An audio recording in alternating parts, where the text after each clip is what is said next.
लोटे में पहाड़। दक्षिण दिशा में एक छोटा सा गांव था। वहां रहने वाले लोग सीधे साधे और मेहनती थे, इसलिए वहां सदा हरियाली और खुशहाली छाई रहती थी। एक दिन ना जाने कहां से एक राक्षस पास के पर्वत पर आकर रहने लगा। राक्षस भी ऐसा भयानक कि अट्ठास करता तो मुंह से आग निकलने लगती और उस आग से गांव के पेड़ झुलक जाते और पशु पक्षी छटपटाने लगते। रोज रोज यह होता। अब लोगों का गांव में चैन से रहना ही दुर्लभ हो गया था। आखिरकार गांव वालों ने एक सभा बुलाई। सभी ने उसमें भाग लिया। सरपंच ने समस्या सबके सामने रखी, लेकिन कोई इसका हल नहीं बता पाया। तभी एक बूढ़ा लाठी देखता व्यक्ति वहां आया। बोला, इस विपत्ति से छूटने का समाधान तो मैं बता सकता हूँ, लेकिन इसके लिए गहरे सागर, ऊंचे पर्वत और भयानक जंगल पार करके हिमदेव के पास जाना पड़ेगा। रास्ता बहुत कठिन व खतरनाक है। गांव में है कोई ऐसा साहसी युवक जो यह काम करने की हिम्मत जुटा सके? बूढ़े की बात सुनकर सभा में सन्नाटा छा गया। सब इधर उधर देखने लगे। तभी वहां एक छोटा सा बालक खड़ा हुआ। उसका नाम चेतन था। वह बोला, बा मुझे बताओ क्या करना है। चेतन को देख बूढ़े ने हंसकर कहा, बच्चे तुम अभी बहुत छोटे हो, यह काम तुमसे नहीं होगा।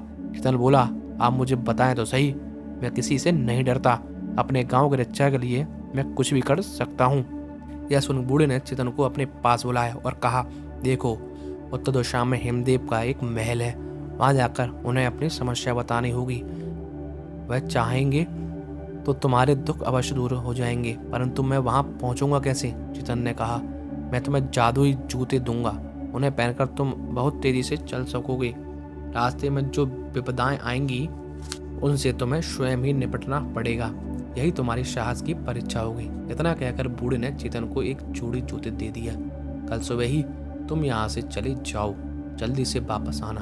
कहीं ऐसा ना हो तुम्हारे आने से पहले ही राक्षस पूरे गांव को जाड़ दे। अगले दिन सुबह सुबह चेतन घर से निकल पड़ा। गांव से बाहर पहुंचते ही उसने जादुई जूते पहन लिए। जूते पहनकर वह 10 दिन की दूरी एक दिन में तय कर सकता था। वह तेजी से उत्तर दिशा में चल पड़ा।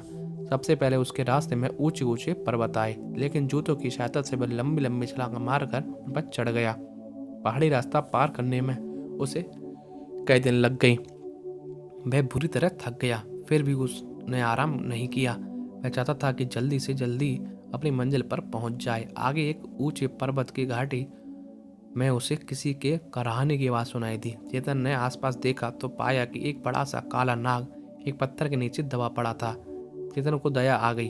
उसने पत्थर को हटाकर नाग को मुक्त कर दिया। नाग ने चेतन को बहुत धन्यवाद दिया, फिर वहां आने का कारण पूछा। चेतन ने उसे पूरी बात बता दी। उसके बाद सुन नाग ने कहा, तुमने मेरी जान बचाई है, मैं बदले में तुम्हें एक तीर कमान देता हूँ। इसका बार कभी खाली नहीं जाता। छोड़ने के बाद तीर वापस भी आ जाता है। नाग से तीर कमान ले चेतन आगे बढ़ा। अब जंगल का रास्ता शुरू हो गया। साथ ही भयानक जानवर चेतन पर झपटने लगे। चेतन घबराया नहीं। तीर कमान की सहायता से वह सब जानवरों को मारता भागता आगे बढ़ने लगा। अचानक चेतन का सामने एक बहुत बड़े भयानक जानवर से हो गया। उसके 3 सिर थे, पूरे शरीर पे बड़े जहरीले कीड़े चिपके हुए थे। एक ऐसा जानवर चेतन ने पहले कभी नहीं देखा था। उसे देख पहले तो चेतन घबरा गया, लेकिन उसने अपने गांव की मुसीबत की याद आते ही चेतन ने हिम्मत भर गई। उसने कमान पर अपना तीर रखकर ताना। वह तीर छोड़ने ही वाला था, तभी जानवर बोला, ठहरो, मुझे मत मारो। चेतन रुक गया। उस जानवर ने कहा, दुनिया में केवल एक ही शस्त्र है जिससे मैं मर सकता हूँ, वह तीर कमान। अगर तुम मुझ पर दया कर मुझे ना मारो तो मैं तुम्हारी मदद कर सकता हूँ। क्या मदद कर सकते हो तुम? चेतन ने पूछा। मुझे पता है तुम हिमदेव के पास जा रहे हो। अगले 7 सागर आएंगे, उन्हें साधारण मनुष्य पार नहीं कर सकता। मेरे जादुई लोटे की सहायता से तुम आसानी से उन्हें लांघ सकते हो। यह कहकर उसने चेतन को रत्नों से जड़ा एक सुंदर लोटा दिया और उसे प्रयोग करने का तरीका भी बता दिया। लोटा लेकर चेतन आगे बढ़ा। कुछ देर बाद वह समुद्र के आगे खड़ा हो गया। तूफानी हवा चल रही थी, समुद्र में बड़ी बड़ी लहरें उठ रही थी। चेतन के पास तो इसका समाधान था। उसने झुककर समुद्र की कुछ बूंदें लोटे में ले ली। ऐसा करते ही समुद्र बिल्कुल शांत हो गया। पानी के बीच में सूखा रास्ता निकल आया। इस प्रकार चेतन ने आराम से 7 समुद्र पार कर लिए। चलते चलते चेतन हिमदेव के महल पर पहुंच गया। महल बर्फ का बना हुआ था और शीशे की तरह चमक रहा था। चारों ओर बर्फ ही बर्फ थी। चेतन ठंड से कांपता हुआ महल की ओर बढ़ा। महल का द्वार बंद था। चेतन ने द्वार खटखटाया किंतु किसी ने द्वार न खोला। 3 दिन तक चेतन महल के बाहर ठंड में खड़ा दरबार खटकता रहा किंतु सब बेकार। वह निराश होकर वापस जाने की सोच रहा था, तभी एक चिड़िया उड़ती हुई वहां आई और बोली, द्वार पर अपना तीर चलाओ। चेतन ने द्वार पर तीर चलाया तो क्षण भर में द्वार खुल गया। चेतन अंदर गया। एक बड़े से कक्ष में सफेद कपड़े पहने हिमदेव बैठे थे।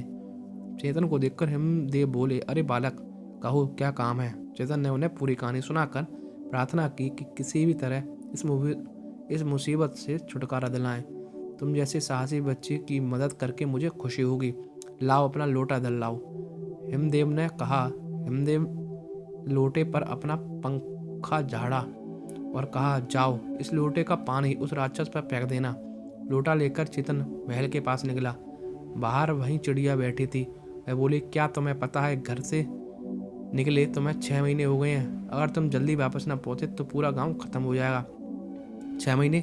चेतन ने आश्चर्य से कहा, मुझे तो लग रहा था जैसे मैं कुछ दिन पहले ही घर से निकला हूँ, लेकिन अब वापस जाने में भी उतना समय लग जाएगा। चिड़िया ने कहा, मैं तुम्हें अपने 2 पंख देती हूँ, इन्हें तुम अपने जूतों पर लगा दो, फिर तुम पहले से भी ज़्यादा तेजी से चल सकोगे। चेतन ने चिड़िया के दिए पंख अपने जूतों पर लगा लिए और तेजी से गांव की ओर चल पड़ा। कुछ दिन में वह अपने गांव पहुंच गया। इस बीच गांव के सारे पेड़ और खेत सूख गए थे। चेतन को देखते ही गांव वाले बहुत खुश हो गए। चेतन गांव वाले के साथ लोटा लेकर राक्षस की ओर गया। राक्षस ने चेतन को आते देखा तो जोर से दहाड़ने लगा। चेतन ने लोटे का पानी उस राक्षस की ओर फेंका। ऐसा करते ही उस छोटे से लोटे में बर्फ निकली, जिससे राक्षस के मुंह से निकलती लपटें तुरंत ठंडी पड़ गई और बर्फ निकलती रही और राक्षस पूरा का पूरा बर्फ से ढक गया। कुछ ही देर में राक्षस के स्थान पर केवल बर्फ का एक पहाड़ बन गया और लोग खुशी से झूम उठे। उन्होंने चेतन को कंधों पर उठा लिया। कुछ दिन बाद लोगों ने देखा राक्षस के स्थान पर वहां ठंडे पानी की एक सुंदर झील बन गई। गांव में एक बार फिर सुख शांति छा गई। दोस्तों, आज की कहानी इतनी थी। वीडियो अच्छी लगी हो तो लाइक करें, कमेंट करें और शेयर करें और चैनल पर नए हो तो सब्सक्राइब करना बिल्कुल ना भूलें। जय श्री कृष्ण दोस्तों।